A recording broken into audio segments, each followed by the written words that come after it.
A person with increasing knowledge and sensory education can derive infinite enjoyment from wine. Ernest Hemingway.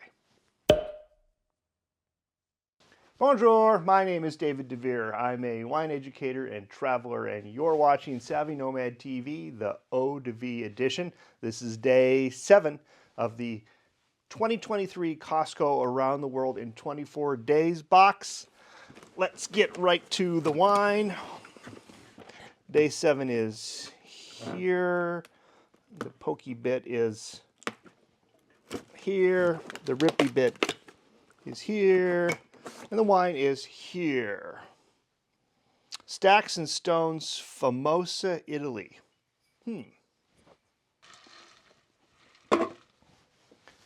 Famoso. Evidently, it's famous because that's what famoso means in Italian. Can't be that famous. I've never heard of it. In fact, I looked it up here in my wine grapes book, the book of all grape varieties, and it's not in here. I've always wondered when that day would happen, when one day this book would let me down. It hadn't happened until today. That's many years. So I did the next best thing. I went to the internet and looked up Famoso, not Famosa. Famosa is the old name for Taiwan.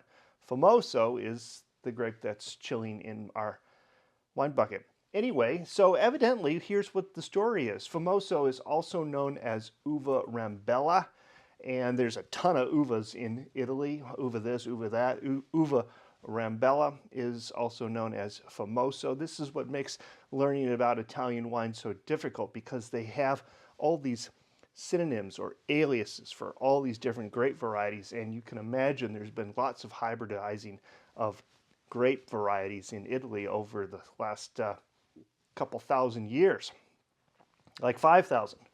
Anyway, Famoso was down to 2 lines of grapes in this area of Romagna, which is north of Italy. I mean, north of Rome. Anyway, 2 lines of grapes, and about 10 years ago, so that would put it around 2013, somebody found them, said, "Woo, look, I found a new grape variety, and I'm going to make new wines out of this, and wow, I can't believe that we almost let this go extinct." Hard to even know how you would recognize it unless you were kind of into that industry. And I suppose winemakers can drive around and look at various leaves and see the differences. Anyway, I digress. Uva Rambella Famoso was resurrected, caught from the edge of extinction, and brought back and made into a wine. Now, why isn't it in Mrs. Robinson's excellent book? Well, because this came out in 2012. 2013 is when Famoso was rediscovered, so it was unknown to her. Yep, not everything is that is old is still known. We're still rediscovering ourselves. Seems like history has to repeat itself all the time. Anyway, I have no idea what this is going to taste like. It's a white wine, so I'm chilling it. And we're going to go around the chart, taste it up, give it a score. Okay, good job, Wine Box. Thanks for giving us something weird, and wacky, and new. Now, you might be wondering if this has happened before, and you'd be correct. It has happened before, but with a red grape variety. It's a grape variety called Carmenere. It's from France, from the south of France, from Bordeaux. But it was rediscovered in Chile. And what happened was it was masquerading as Merlot because the leaves look very similar. And there was a scientist walking around. I can't remember if he was American or French or what, but he was walking around and looking at the grape varieties and thinking about the vineyard. And he said to the vineyard owner, "What is this variety here?" And the vineyard owner said, "Well, that's Merlot." And he said, "No, it's not. Let me show you." And so he showed them that there was a subtle difference between the Carmenere and the Merlot, but nobody knew what the Carmenere was. So DNA got involved, and they looked it up, and they looked back into the old lexicons, and they discovered it was Carmenere. And grape variety that was thought to have gone extinct in France. And indeed, it was extinct in France, but it was masquerading as Merlot in Chile. Now, the Chileans make Carmenere, and it's interesting to think about because it's an old grape variety that no longer existed in its homeland and hiding in plain sight, if you will. Here, Famoso is maybe kind of similar to that. It's a very similar story. All right. Let's see what it tastes like. First, I've filled out the top of my tasting card, and now I'm going to look at it. It is straw colored. Yep, I think it's straw. Faux show. Okay. I can smell it already. I opened the bottle. It was giving off an aroma. I can smell it from here. Let's see what we get.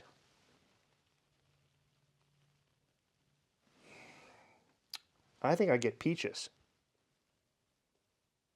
Maybe a little bit of honey. Not a lot of citrus, but orchard fruit. A little bit of honey, not really any tropical fruits. Okay, work our way around the dial. I gotta get my eyeglasses so I can see my dots. So, citrus, low, berries, low, orchard fruits, yep. I'll go pronounced. Tropical fruits, low. Now, flowers, if you see there, I put in also a honey. So I will go noticeable. Vegetables, nope. Roasted, nope. Earthy, nope. False, nope. See how simple this is? Quick, quick, quick. You just look at the pictures and say, hey, do I smell that? It smells nice. I think the aroma is nice. Might be simple, might not have a lot of complex aromas around it, but it smells pleasing.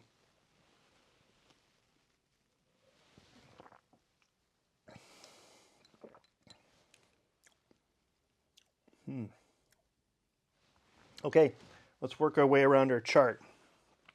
Sweet, no, not at all. Acid. Let's wait for it to happen. How much does my mouth water?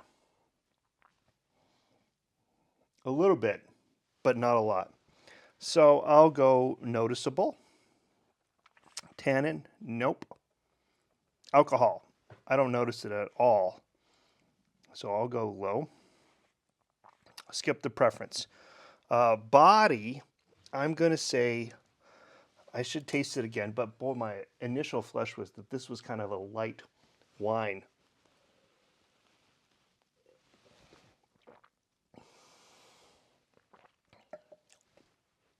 Yeah, light. So I will go slight for body. How's the balance? This is the play between the sugars, the acids, the alcohol. There's no tannins. It's fine. It's good. It's got good balance. I'll give it a pronounced. Bunk. Complexity. I did get when I swallowed it, I did get something, maybe like a little bit of orange peel or candied orange. It wasn't sweet though. There's something in there. So I'll give it a slightly complex. And finish. How was the finish? It's a watery finish. Is that good or bad? No, it doesn't necessarily mean good or bad. It's just what it is. And it's not long. It's short. So here, low is short and intense is long. So I'm going to go a slight finish. Okay, so that's my dots. Now I'm going to do my score. Appearance, it looks great. 3 points. Bouquet. I mean, it smelled nice. It wasn't overly complex, but it smelled nice. I'll give it a 4. Ooh, I didn't do preference over here. Okay, okay. Keep working, keep working. Taste. It wasn't really that extraordinary. I'll give it a 2. Finish. 1. Impression. If I got served this at somebody's house and I was eating a meal and they had told me the whole story about the Famosa and everything, which is kind of neat, it's kind of catchy, what kind of impression would I have of the wine then? I would be unimpressed, I guess. I'd be like, oh, well, I guess I can strike that off the need to buy list. So I'm going to give it a 1 for impression, and then back to my preference, I will give it a slight preference. Okay, I'm going to go do my math. Okay, here are my final scores for our Famoso, famous Italian wine. Famously, I gave it a whopping 11 points. So right on the edge between commercially okay and good. If it's sold inexpensively and, you're having a light pasta with cream sauce and you're sitting on a terrace overlooking the Adriatic, then, yeah, all day, every day. But to race out and pick up a bottle of Famoso, I'm not really inclined. There's other more interesting things to drink. I think the story is cool, and I'm glad to add it. In fact, I can add it to the back of my index here. Let's see, page 23. I'm building this Famoso 23.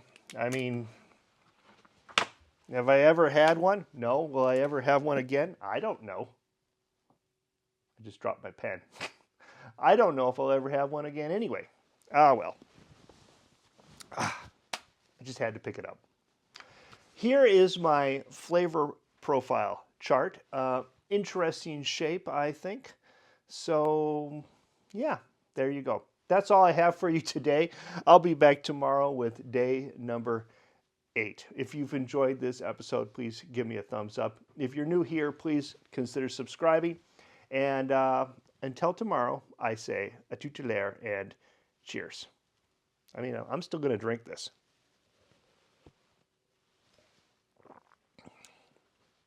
No wine goes to waste in my house. Hi. Famoso? Never heard of it. Pretty. Kind of tiny bit of pink, goldy pink. Smells delicious.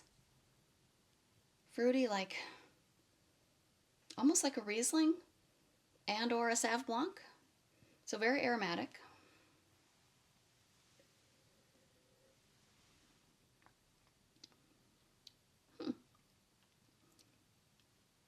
A little bitter at the end for me.